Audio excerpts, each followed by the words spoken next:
بسم اللہ الرحمن الرحیم۔ جو بڑے لوگ ہوتے ہیں وہ ایسے ہی بڑے نہیں ہوتے، انہیں اللہ نے خاص سوچ سے نوازا ہوتا ہے۔ میڈم نور جہاں کا یہ واقعہ میں نے سنا بھی ہے اور کہیں پڑھا بھی ہے۔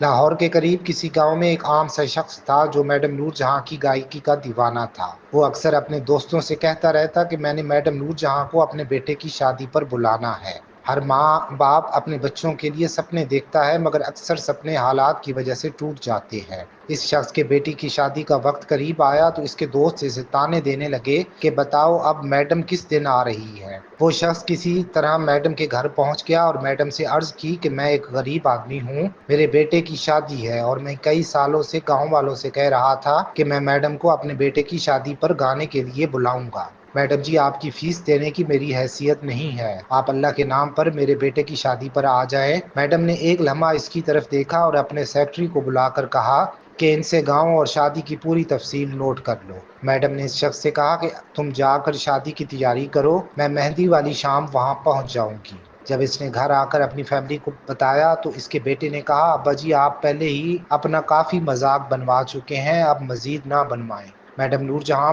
بڑی خاتون ہے، انہوں نے آپ کا دل رکھنے کے لیے کہہ دیا ہوگا مگر وہ آئیں گی نہیں۔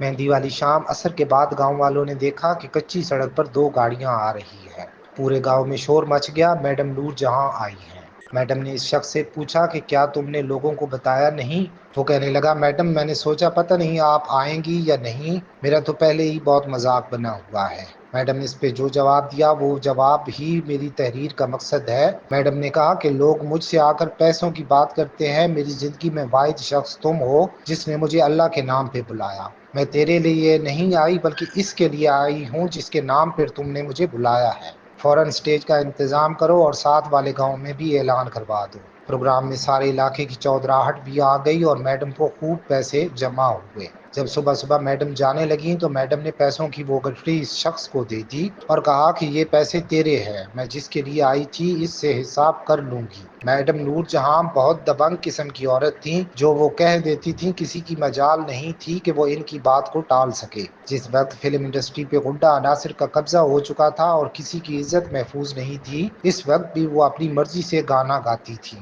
اگر کسی نے مزاج کے خلاف کچھ کہہ دیا تو ریکارڈنگ چھوڑ کر چلی جایا کرتی تھیں۔ اللہ تعالیٰ ان کو جوار رحمت میں جگہ دے۔